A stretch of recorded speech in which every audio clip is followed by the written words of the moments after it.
Le gaz ne finit jamais dans un frigo, dans un réfrigérateur.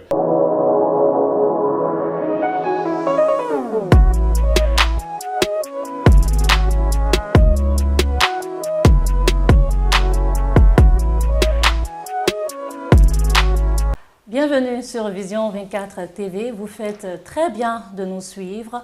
Nous recevons sur ce plateau M. Afian Omer, certifié en F-Gaz.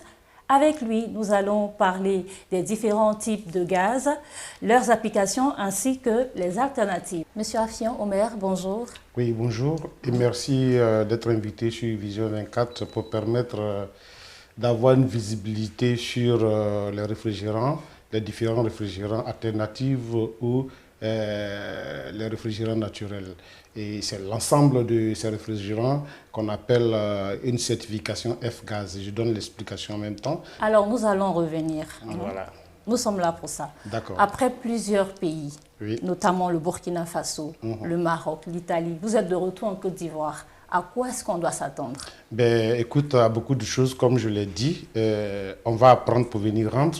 Et donc, nous sommes revenus pour rendre ce que nous avons appris, pour permettre aux Ivoiriens de vivre décemment, à la population de vivre sans danger dans leur domicile.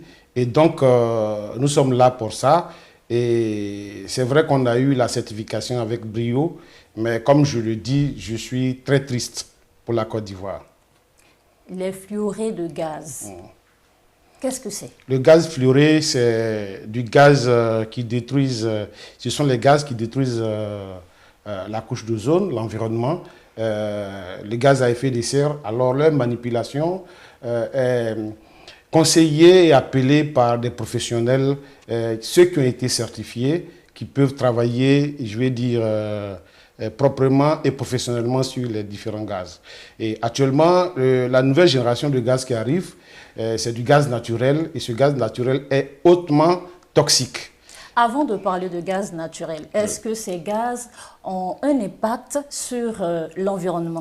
Ben justement, le gaz fluoré avec les HFC qui regroupent à leur sein le chlore qui détruit la couche d'ozone, et c'est pour cela qu'il faut enlever le chlore. Tout ce qui est gaz qu'on met dans les réfrigérateurs, dans les climatiseurs, doit finir l'importation en 2030. Mais le gaz qui doit remplacer c'est HFC, le gaz, les chlores là, et c'est celui-là qu'on doit mettre sur le marché. Et c'est pour cela qu'il faut faire la formation pour permettre de ne pas brûler, de ne pas incendier les maisons. Monsieur Afian, merci.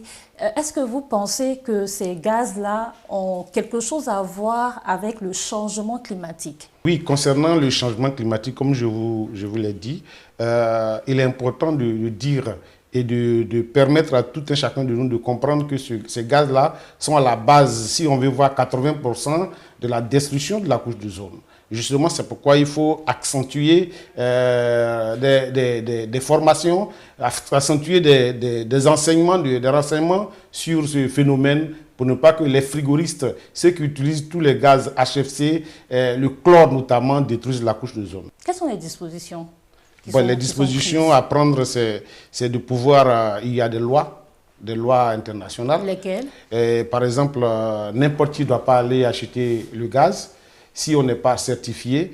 N'importe qui ne doit pas pratiquer ce métier. En Côte d'Ivoire, on se retrouve avec des plombiers, des électriciens qui font ce métier, alors qu'il y a une pratique professionnelle à adopter.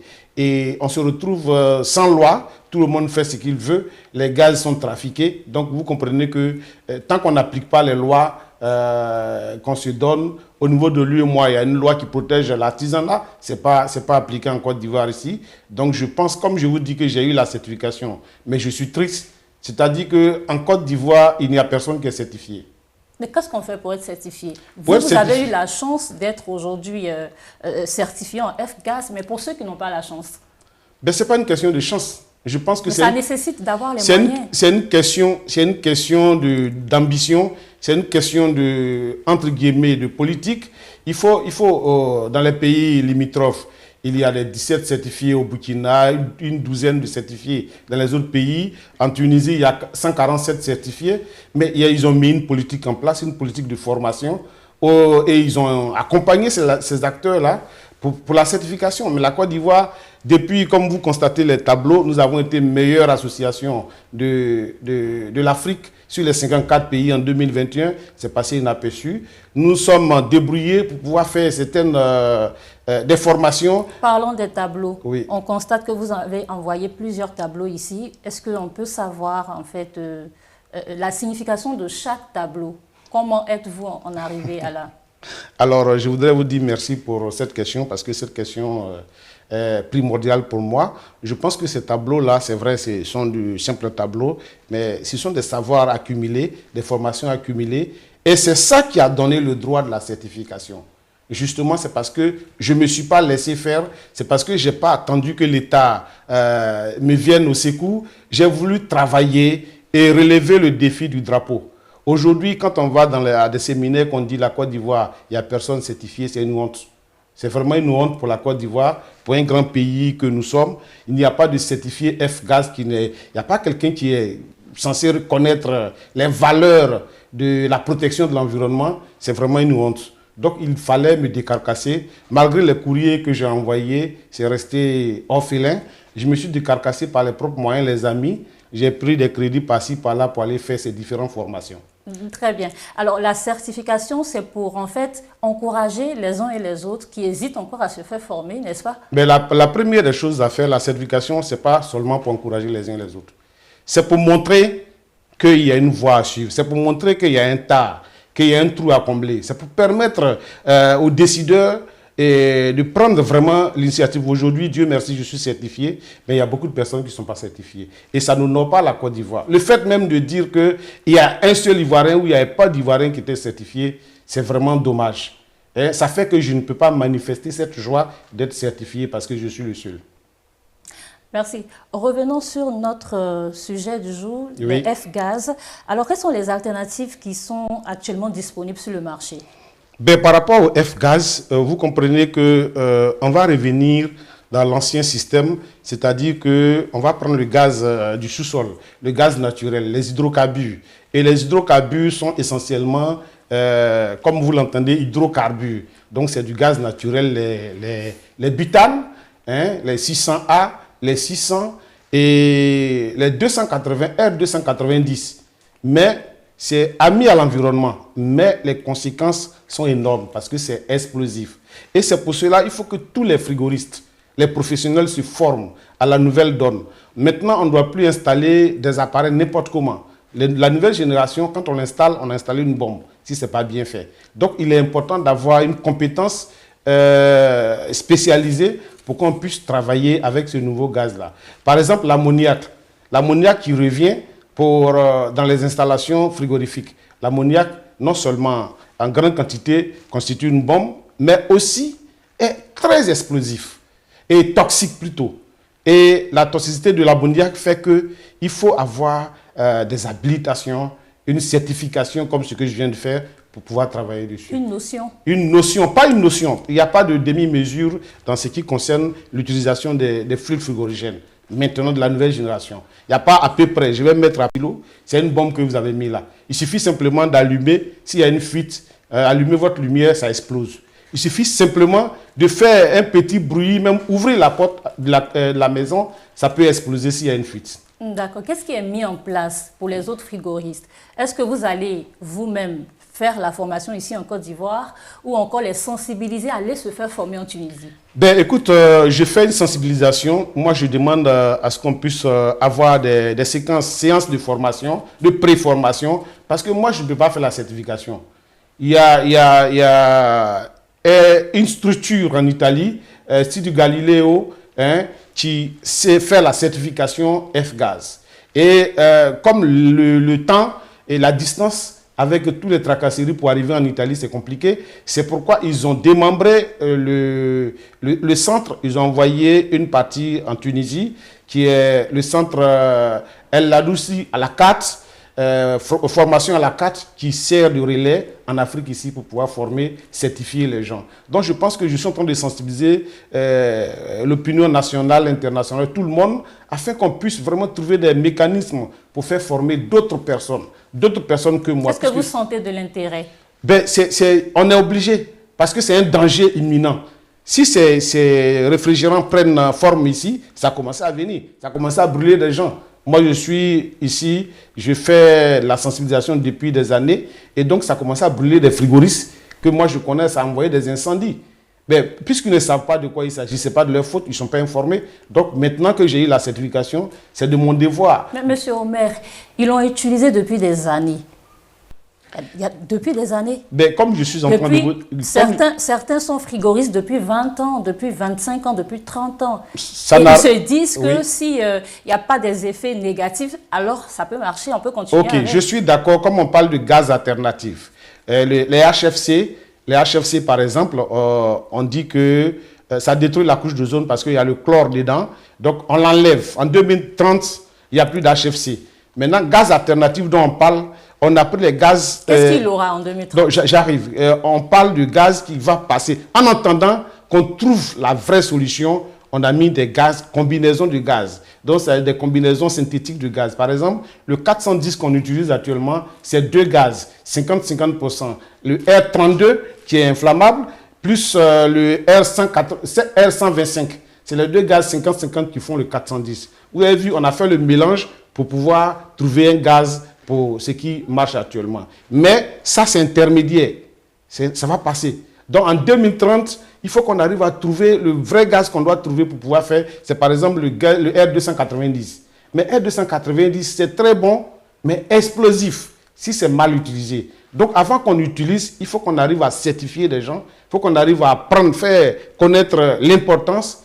Tous ceux qui ont pratiqué avant, c'est avec le 12, ce n'est plus le CFC. Ce n'est plus d'actualité. Parce que c'était hautement toxique pour l'environnement. Donc, on l'a éliminé.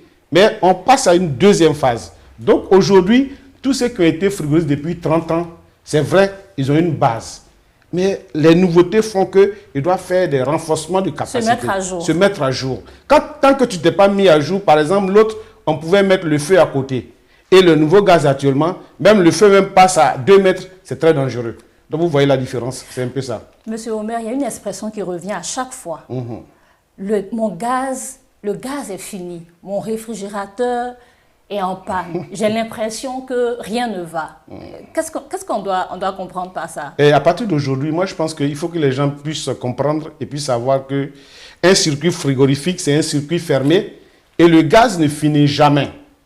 Si vous avez un frigoriste qui vient chez vous, et qui travaille sur votre frigo, il travaille sur votre climatiseur, il travaille sur votre chambre froide, pour la première fois, il vous dit que le gaz est fini, c'est acceptable. Parce qu'il peut avoir une fuite. Téléspectateurs de Vision 24, le gaz ne finit jamais. Le gaz ne finit jamais dans un frigo, dans un réfrigérateur. Mais si ça peut finir une fois, mais quand le travail est bien fait dans les normes, c'est censé être soudé, protégé, contrôlé. Et l'attribution de F-Gaz, c'est un peu ça. F-Gaz, le processus, c'est d'abord récupérer le gaz sans danger pour l'environnement. Ensuite, après la récupération, nettoyage et contrôle d'étanchéité. Après le contrôle d'étanchéité... C'est combien de temps?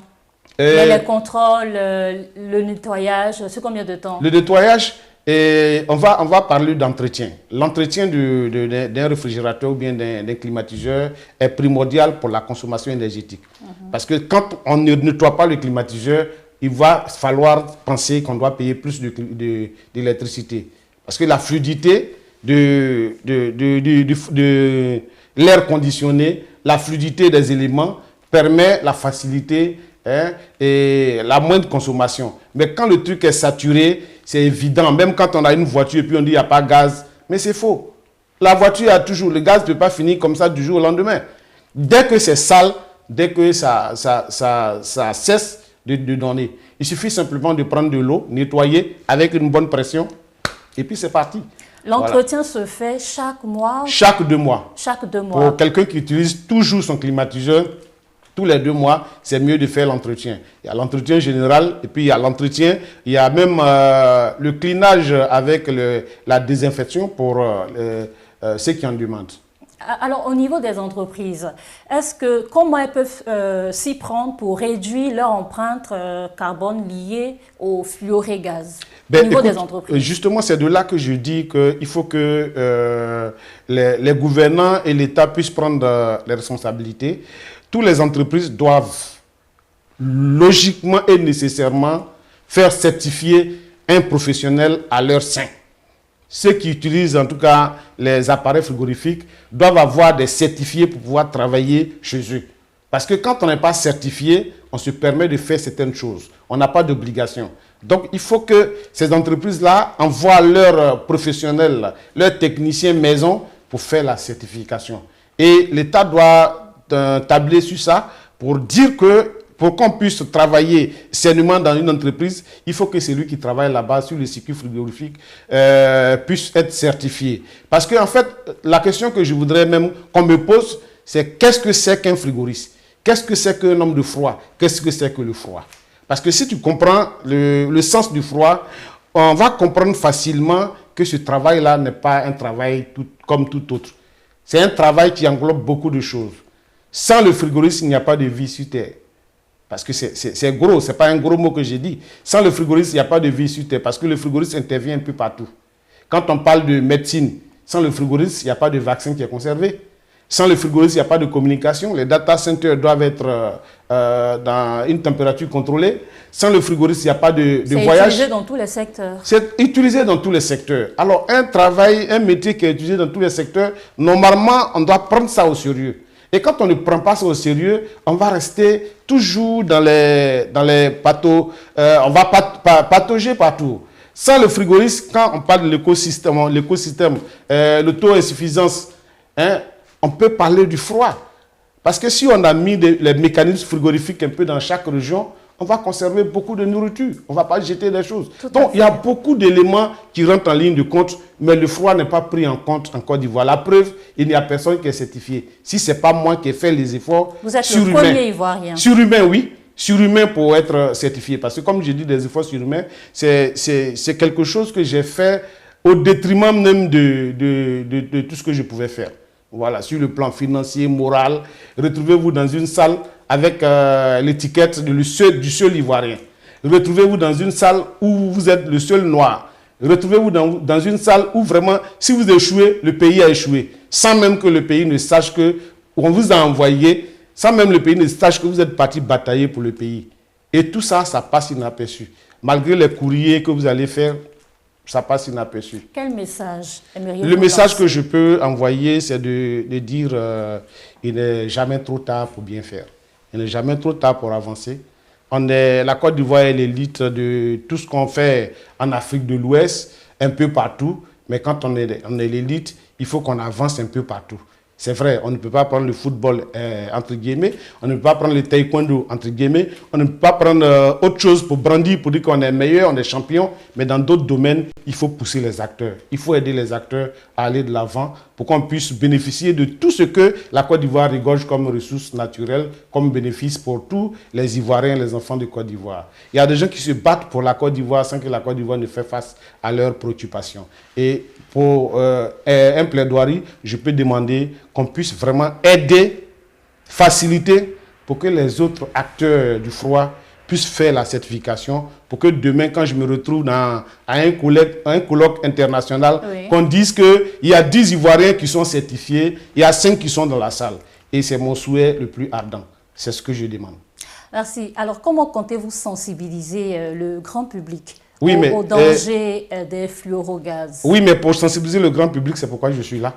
Je suis avec Vision 24 pour qu'on puisse faire entendre la voix, pour que ça puisse être imprimanté sur plusieurs supports, pour que les gens puissent comprendre l'importance d'une prise en charge au niveau des fluorogaz. Sinon, d'ici 2 ans, on n'aura que des mini-bombes dans les maisons.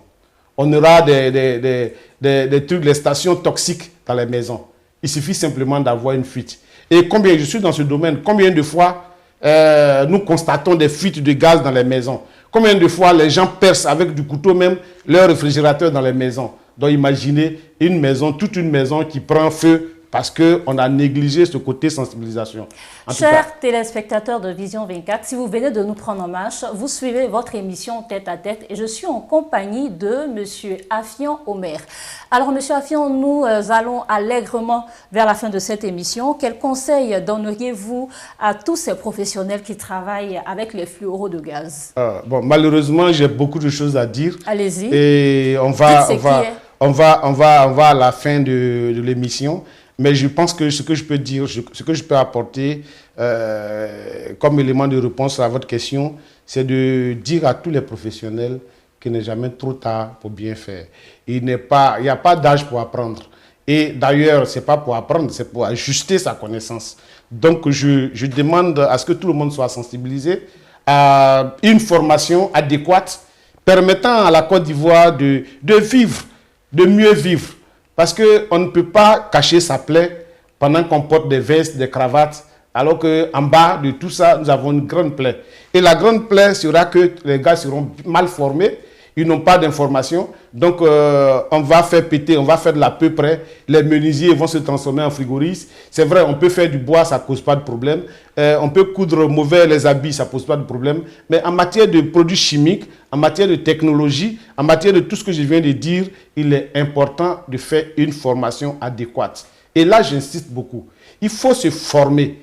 Il faut qu'on arrive à se former. Même si la formation coûte cher, je pense que ceux qui ont des oreilles au niveau de la Côte d'Ivoire, qui veulent que la Côte d'Ivoire avance, ont entendu mon cri de cœur. Et ils pourront prendre des décisions pour pouvoir amener les uns et les autres à faire une formation adéquate afin que nous puissions vivre en paix dans nos foyers, dans nos maisons. Mais déjà que vous êtes là et que vous êtes certifié, vous pouvez déjà entamer les formations? Oui, mais la formation ne se fait pas sur le pif. Pour faire la formation, il faut avoir les papiers, il faut organiser, il faut aller contacter les différents maires, il faut avoir les salles, il faut regrouper les gens. Donc tout ça là, c'est un processus. Hein? C'est tout ça que j'appelle demande d'aide. Si on me sollicite, le savoir, je ne suis pas d'y prendre. Si on me sollicite aujourd'hui, c'est mon devoir. D'ailleurs même, je me donne un savoir que tu ne partages pas, c'est un savoir qui est pauvre. Mais un savoir que tu partages, a dit mon formateur, quand tu as 2000 francs et que tu enlèves les 2000 savoirs, tu donnes à quelqu'un, tes 2000 restent toujours. Donc, tu ne distilles pas tes 2000. Donc, ça me ferait plaisir de trouver un canevas pour répéter la formation, permettre à tous les frigoristes de pouvoir entamer une procédure de certification. Est-ce que si on vous demandait un message à l'endroit de l'État ivoirien? Un message à l'endroit de l'État ivoirien, moi je pense que l'État ivoirien, même chose comme les frigoristes, l'État est pris par rapport à la méconnaissance du secteur et je pense qu'avec tout ce que je viens de déballer, ils vont prendre leurs responsabilités. Je suis sûr que c'est un État très conscient, donc je suis sûr qu'ils vont prendre leurs responsabilités, mais s'ils ne sont pas informés, ils ne peuvent pas réagir à notre place. Je dis toujours, si tu as ton papa et que tu as un problème de monnaie que tu ne lui dis pas, il ne peut pas deviner. Donc aujourd'hui, je pense que tout ce que je viens de dire, c'est pourquoi je me suis sacrifié en fait. C'est tout ça qui a fait que j'ai eu le courage de faire ce sacrifice qui m'a coûté ce que ça m'a coûté, parce que ce n'est pas 1 an, 2 ans, c'est un processus. Je suis parti plusieurs fois au Burkina pour des formations, je suis reparti au Maroc, je suis parti en Tunisie, je suis reparti en Tunisie, je suis parti en Italie. Vous comprenez que c'est un processus, tout ça c'est des billets d'avion. Et tout ça là, je vais aller m'arrêter devant la porte de l'État, donne-moi l'argent, donne-moi mon billet, donne-moi ça.